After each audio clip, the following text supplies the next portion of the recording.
जी सत श्री अकाल जी सारिਆਂ ਨੂੰ। ਅੱਜ ਗੜ੍ਹਸ਼ੰਕਰ ਟੈਲੀਫੋਨ ਐਕਸਚੇਂਜ ਵਿੱਚ ਪਹੁੰਚੇ ਹਾਂ, ਜਿੱਥੇ ਕਿ ਗ੍ਰਾਹਕਾਂ ਨੂੰ BSNL ਵੱਲੋਂ ਵਧੀਆ ਸੇਵਾ ਮੁਹੱਈਆ ਕਰਵਾਉਣ ਦੇ ਵਾਸਤੇ ਤੇ ਜਿਹੜੀਆਂ ਬਾਕੀ ਅਦਰ ਟੈਲੀਕਾਮ ਜਾਂ ਫਿਰ ਜਿਹੜੇ ਕਿ ਅਦਰ ਅਦਾਰੇ ਨੇ ਉਹਨਾਂ ਨੇ ਰੀਚਾਰਜ ਮਹਿੰਗੇ ਕਰਨ ਦੇ ਕਰਕੇ ਜਨਤਾ ਨੇ ਹੁਣ ਆਪਣਾ ਪੁਰਾਣੇ ਧਾਰ ਲਿਆ ਹੈ ਕਿ ਅਸੀਂ ਹੁਣ BSNL ਦੀ ਵਿੱਚ ਪੋਰਟ ਕਰਾਵਾਂਗੇ, जो कि इत्थों लाभ पावांगे। यूं तो हर पुल विकास की एक नई कहानी कहता है, लेकिन उनमें भी कुछ सेतु ऐसे होते हैं जो साधारण निर्माण से बढ़कर हजारों लोगों के लिए जीवन में स्थायी बदलाव का हेतु बन जाते हैं। ऊना जिले के हरोली में स्थित सोमभद्रा सेतु विकास की ऐसी ही एक उम्दा दास्तान है। हरोली को ऊना के रामपुर से जोड़ते हुए सोमभद्रा नदी, स्थानीय नाम स्वा नदी पर 33.58 करोड़ से बना यह 773.30 मीटर लंबा पुल करीब 20,000 की आबादी के लिए विश्वास भरे विकास का प्रतीक बन गया है। हरोली की प्रधान रमन कुमारी कहती हैं कि इस पुल ने न केवल बरसात के मौसम में होने वाली कठिनाइयों से मुक्ति दिलाई है, बल्कि हरोली और ऊना के बीच आवागमन को सरल बनाने के साथ ही स्थानीय लोगों के जीवन में आशा और विकास का नया द्वार खोल दिया है। बकौल रमन, यह पुल साबित करता है कि एक अद्भुत निर्माण कैसे समाज में स्थायी बदलाव ला सकता है। हरोली की गोंदपुर जयचंद पंचायत के प्रधान अनूप अग्निहोत्री का कहना है कि यह पुल उप मुख्यमंत्री एवं हरोली के विधायक मुकेश अग्निहोत्री के विजन का सुफल है। यह पुल इस बात का प्रत्यक्ष उदाहरण है कि कैसे कोई निर्माण एक असाधारण उपलब्धि बन सकता है। यह पुल केवल एक संरचना भर नहीं है, बल्कि यह हजारों दिलों को जोड़ने और उनके कष्टों को दूर करने का माध्यम भी बना है। Messrs Ivan security function private limited Shimla द्वारा 70 पद नियमित आधार पर भरे जाएंगे। इन पदों में सुरक्षा गार्ड के 60 पद और सुरक्षा सुपरवाइजर के 10 पद शामिल है।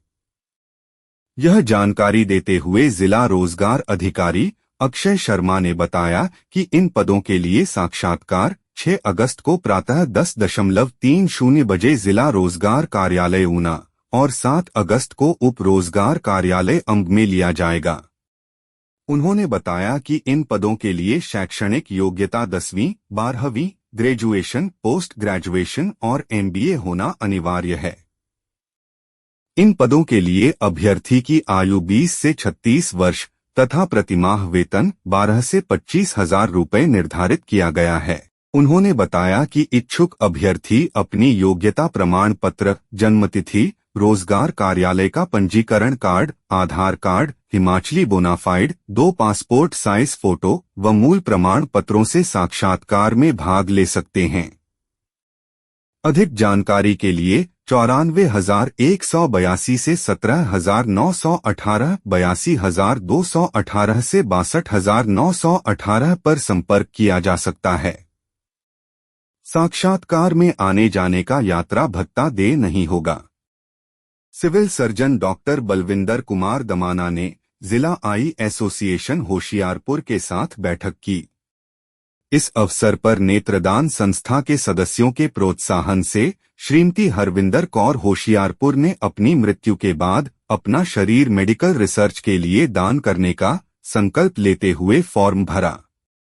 वहीं गांव चौटाला के सरबजीत सिंह ने भी फॉर्म भरकर आंखें दान करने का संकल्प लिया। उनके साथ उनके करीबी रिश्तेदार भी मौजूद थे।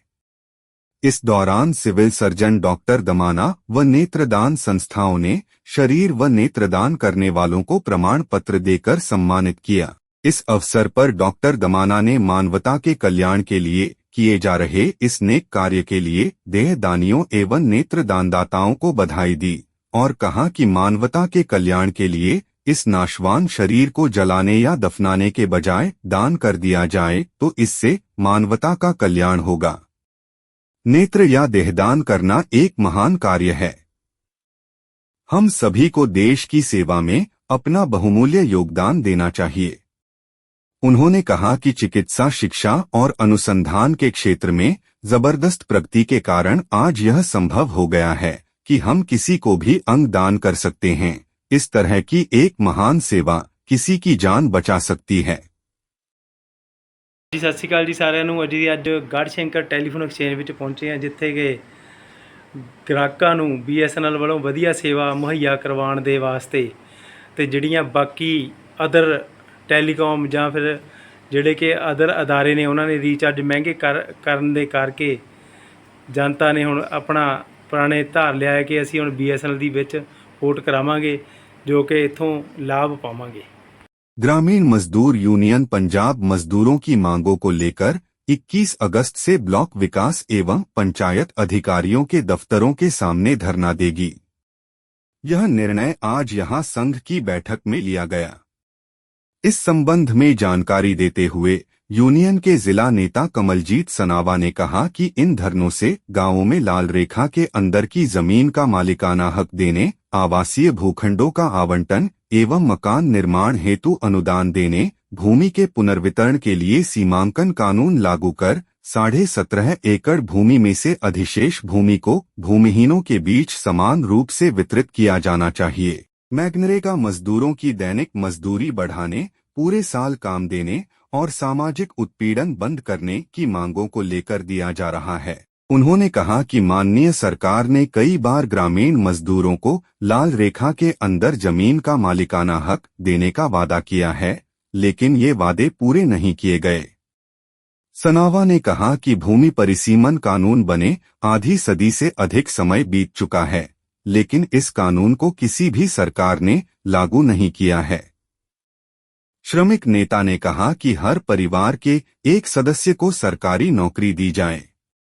उन्होंने आए दिन होने वाली सामाजिक उत्पीड़न की घटनाओं पर चिंता व्यक्त करते हुए कहा कि आज जब मनुष्य ने विज्ञान के माध्यम से अनेक खोज कर काफी प्रगति कर ली है, ऐसे समय में हमारे देश में सामाजिक उत्पीड़न एक आम बात हो गई है। इसे रोकना मौजूदा सरकार का काम है, लेकिन ये बढ़ता ही जा रहा है, जिसे सरकार को बंद करना चाहिए। पंजाब भाषा विभाग पाठकों को कम कीमत पर अच्छा साहित्य उपलब्ध कराने के लिए प्रयासरत है। पुस्तक प्रेमियों के लिए यह खुशी की बात है कि भाषा विभाग के नवांशहर कार्यालय में पुस्तक बिक्री केंद्र का उद्घाटन प्रसिद्ध कथाकार अजमेर सिद्धू ने किया। इस अवसर पर बोलते हुए प्रसिद्ध कथाकार अजमेर सिद्धू ने कहा कि पुस्तक मनुष्य की सच्ची मित्र है और यह हर कठिनाई से बाहर निकालने का काम करती है। हम सभी को अपने घर में ज्यादा से ज्यादा किताबें रखनी चाहिए ताकि हमारी युवा पीढ़ी भी किताबें पढ़ना शुरू कर सके। व्याख्याता बलवीर कुमार ने कहा कि मानव जीवन में पुस्तकों का बहुत महत्व है। हालांकि प्रौद्योगिकी के युग में मनुष्य ने बहुत प्रगति की है, फिर भी पुस्तक का कोई विकल्प नहीं है। मशहूर गजलगो कुलविंदर कुल्ला ने कहा कि किताबें पढ़ने से जहां इंसान की सोच विकसित होती है, वहीं इंसान की सोच को सकारात्मक बनाने में भी मदद मिलती है। मास्टर केवल राम ने कहा कि किताबें मनुष्य के दुख सुख की साथी होती हैं। उन्होंने कहा कि हमें विशेष दिनों पर अपने रिश्तेदारों, दोस्तों और बच्चों को उपहार के रूप में किताबें देनी चाहिए। पंजाब भाजपा प्रदेश प्रवक्ता डॉक्टर पूनम माणिक ने एक बयान जारी कर राज्य सरकार पर गांवों की संपर्क सड़कों का समय पर नवीनीकरण न करने का आरोप लगाया है। उन्होंने कहा कि कई गांवों के संपर्क मार्गों की हालत काफी समय से खराब चल रही है। अब बरसात के मौसम में इन सड़कों की हालत और भी खराब हो गई है। डॉक्टर पूनम माणिक ने कहा कि सरकार को अविलंब सड़कों की उचित देखभाल करनी चाहिए और सड़कों के किनारे बने बर्मों की उचित देखभाल करनी चाहिए ताकि देर सवेर सड़कों पर चलने वाले लोगों को होने वाली परेशानी दूर हो सके।